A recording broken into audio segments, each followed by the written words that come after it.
جی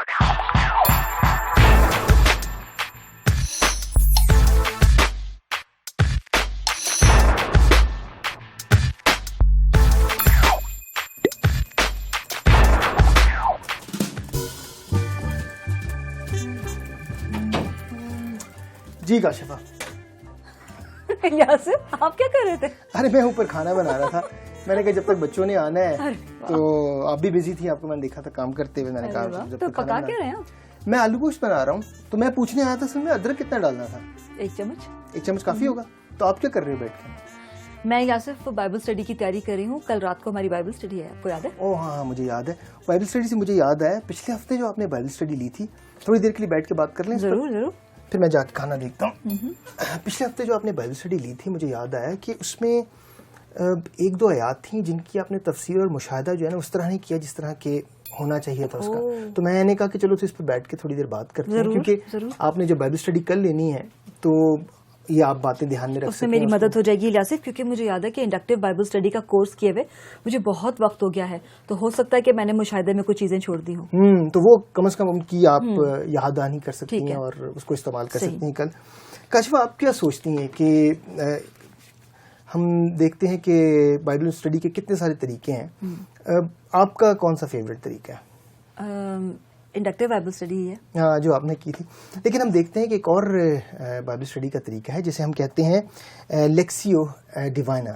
اس کو ہم اس طرح دیکھتے ہیں کہ یہ کلام کے حصے کی کوئی آپ مرکزی آیت لے لیتے ہیں اور اس کے اوپر کافی دیر تک اس کو پڑھتے ہیں, اس کے اوپر دھیان کرتے ہیں, اس کا مطالعہ کرتے ہیں, اس کو سیکھتے ہیں. اور پھر ایک اور طریقہ ہے جیسے ہم کلید الکتاب استعمال کرتے ہیں یا قاموس الکتاب استعمال کرتے ہیں. لیکن سیکھنے کا طریقہ آپ کا کون سا سب سے بہتر ہے یا آپ کس طریقے کو؟ جیسے میں نے ابھی جیسے کہا کہ مجھے تو انڈکٹیو بائبل اسٹڈی کا طریقہ ہی سب سے بہتر لگتا ہے. کیونکہ آپ نے اس کا کورس بھی کیا تھا مجھے یاد ہے, اور میں نے بھی اس کا کورس, ہاں ہم نے ساتھ ہی محل کیا تھا اس کا کورس. انڈکٹیو بائبل اسٹڈی جسے ہم انگریزی میں انڈکٹیو بائبل اسٹڈی کرتے ہیں, اسے اردو میں استدلالی مطالعہ کلام جو ہے وہ بھی کہا جاتا ہے. اور انڈکٹیو بائبل اسٹڈی کے ذریعے اس کی خاص بات یہ ہے, ہم یہ معلوم کرنے کی کوشش کرتے ہیں کہ لکھنے والے یعنی کہ مصنف کا اصل میں مقصد کیا ہے. تو یاسف آپ مجھے یہ بتائیں کہ انڈکٹیو بائبل اسٹڈی کے دوران ہمیں کن باتوں کا خیال رکھنا ہوگا تاکہ مطالعہ کرتے ہوئے ہم کوئی غلطی نہ کریں؟ جی یہ بڑا امپورٹنٹ کویشچن ہے کاشفہ. اگر یاد ہے کہ ہم نے اس کے 3 نکات پر بات کی تھی. ایک تو تھا مشاہدہ جسے ہم آبزرویشن کہتے ہیں, دوسرا تھا تفسیر جسے ہم انٹرپریٹیشن کہتے ہیں, اور تیسرا تھا ہمارا ایپلیکیشن جسے ہم اردو میں اطلاق کہتے ہیں. اور یہ ہماری مدد کرتا ہے کہ ہم انڈکٹیو بائبل اسٹڈی کے ذریعے جو ہے کلام کو بہتر طور پر سیکھ سکیں. تو ہم ان تینوں کے بارے میں آج گفتگو کر سکتے ہیں؟ بالکل. ہمارا پاس اتنا وقت تو نہیں ہوگا کہ میں آپ کو مشاہدے اور تفسیر اور اطلاق تینوں کے بارے میں بات کر سکتے ہیں, کیونکہ مجھے جا کے کھانا بھی دیکھنا ہے. تو ہم کوشش کریں گے کہ مشاہدے کو آج پڑھ لیتے ہیں اور اس کے بعد تفسیر کو, اطلاق کو شام کو تھوڑا سا ٹائم نکال کے بیٹھ جائیں گے.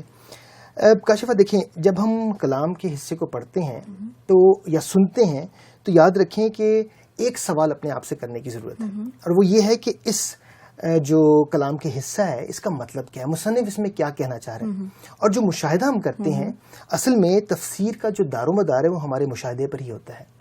صرف میرا خیال ہے کہ یہ اتنا سادہ نہیں ہے جتنا سنائی دے رہا ہے, کیونکہ مطالعہ کرتے ہوئے ہم کئی دفعہ یہ غلطی کر بیٹھتے ہیں کہ ہم مشاہدے کو چھوڑ دیتے ہیں اور سیدھا ہم تفسیر پہ چلے جاتے ہیں. تو آپ مجھے یہ بتائیں کہ کیا کرنا بہتر ہوگا؟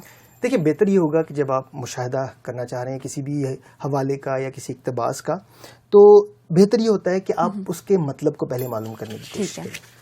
جیسے آپ اس طرح کے سوال کر سکتے ہیں کہ کون, کیا, کب اور کہاں, اور یہ سوال جو ہیں وہ آپ کی مدد کریں گے کہ آپ اس جو حوالہ ہے اس کا مشاہدہ بہتر طور پر کر سکیں.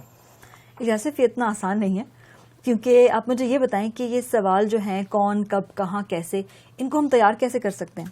کاشفہ جیسے میں نے یہ سوال بتایا تھا کہ کون, کیا, کب, کہاں, کیوں, ہر لفظ میں سے آپ کچھ سوال اپنے لیے تیار کر سکتے ہیں جس کو آپ مشاہدے کے لیے استعمال کر سکتے ہیں. جیسے میں آپ کو مثال دینا چاہتا ہوں, لفظ کون ہے, اس کے لیے کچھ سوال تیار کر لیں. جیسے اس حوالے کو لکھنے والا کون ہے, کوئی بھی ایک حوالہ ہے, اس کو لکھنے والا کون ہے, اس حوالے میں کن لوگوں کا ذکر کیا گیا ہے, اور یہ حوالہ کن کے لیے لکھا گیا. اس طرح کے سوال بنا کے تو آپ جو ہے مشاہدے میں اپنے لیے استعمال کر سکتے ہیں. صرف اس کی کوئی مثال آپ دیں گے؟ بالکل, اس کی عملی مثال ہم دیکھ سکتے ہیں. میرے ساتھ اگر آپ نکالیں